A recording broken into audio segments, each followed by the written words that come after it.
Hello everyone, welcome to this revision video on brainstem syndromes. Before we look at the syndromes, you must familiarize yourself with the locations of the cranial nerves and the nuclei. So you must know that cranial nerves 3 and 4 originate from the midbrain, 5, 6, 7, 8 from the pons, and 9, 10, 11 and 12 from the medulla. Let's start with medullary syndromes. First up, we have the lateral medullary syndrome. The most common blood vessel involved is the vertebral artery. For the clinical features, remember that there is one contralateral feature.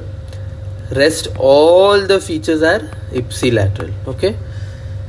So the contralateral feature is loss of pain and temperature in the limbs and trunk. This is because the spinothalamic tract crosses within the substance of the spinal cord. So there is ipsilateral loss of pain and temperature over the face, but contralateral loss of those sensations in the rest of the body.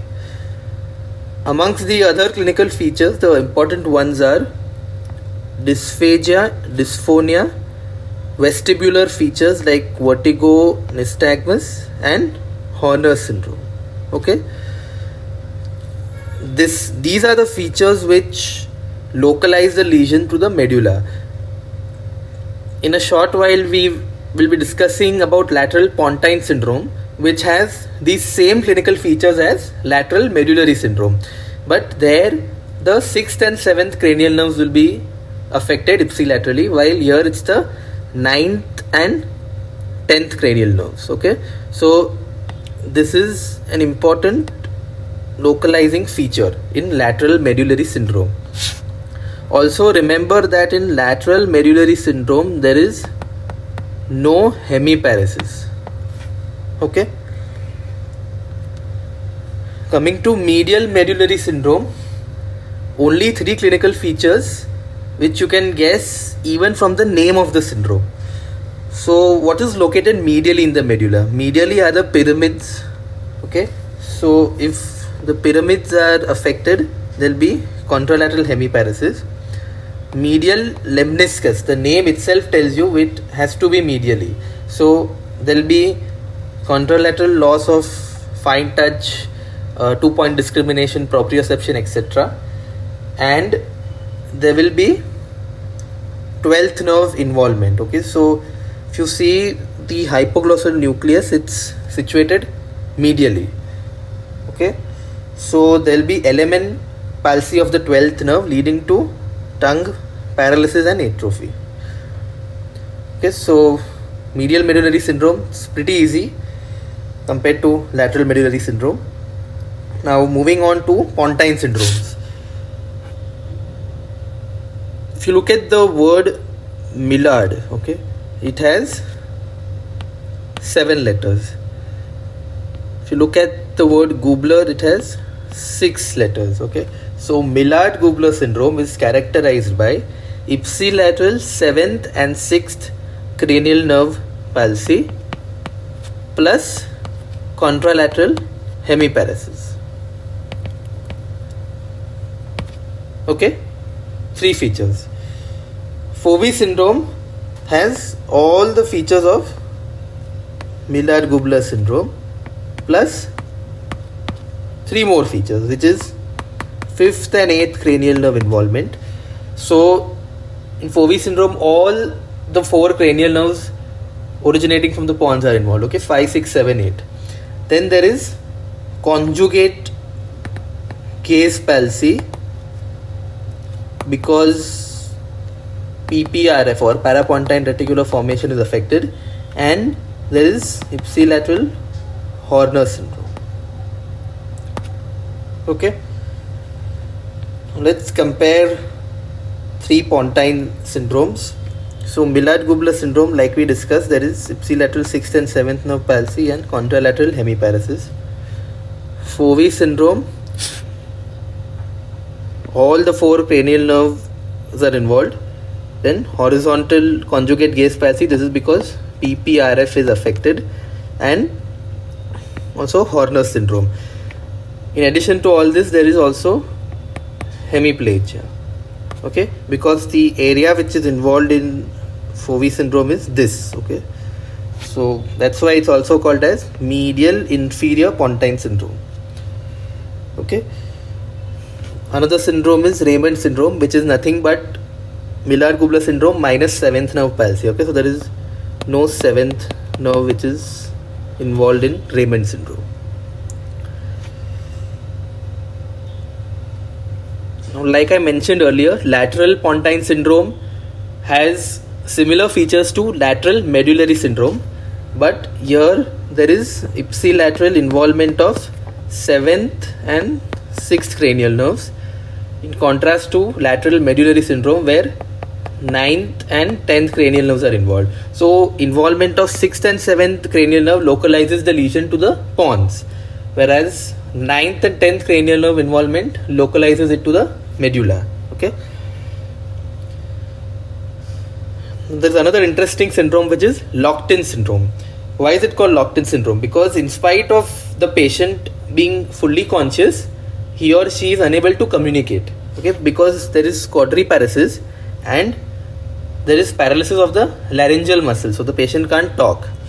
Now the only way to communicate in this case will be either by moving the eyes or by blinking. So this is locked-in syndrome. Can't move, can't talk, can only blink. So this brings an end to the pontine syndromes. Slightly difficult topic, but not that important for your exams. Now the midbrain syndromes. The blood vessel which is affected in these syndromes is the posterior cerebral artery. So here I'll be discussing 4 syndromes together because they have certain common features, and then we'll discuss about Palinod syndrome. So in all these 4 syndromes, the common feature is ipsilateral third nerve palsy. Okay.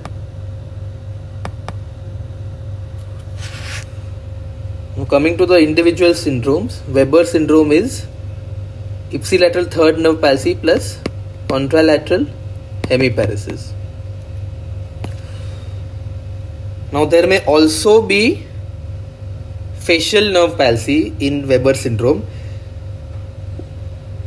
What do you think? Will it be UMN palsy or LMN palsy?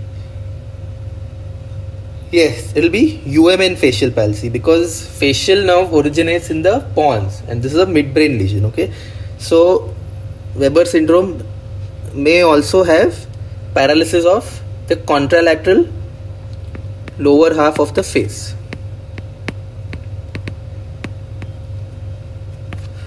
Okay, Benedict syndrome, the most important feature is involuntary movements.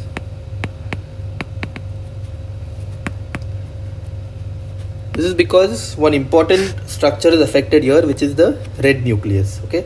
Apart from that, there is also ataxia because of involvement of superior cerebellar peduncle, which decussates in the midbrain, and there can also be hemiparesis because of the corticospinal tract involvement.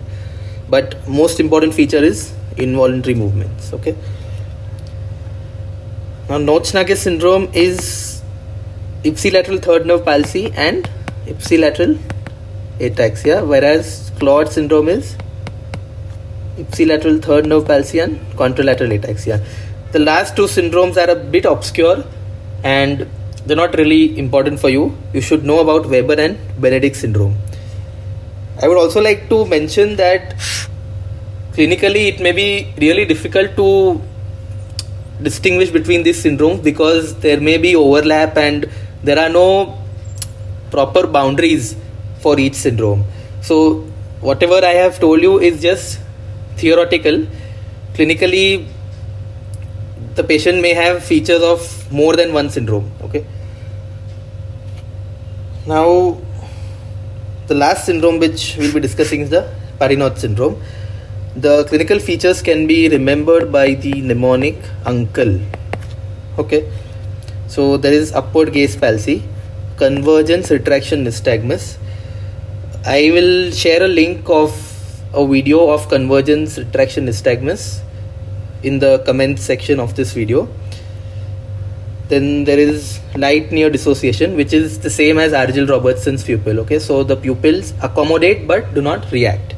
And finally, there is eyelid retraction, also known as Collier sign.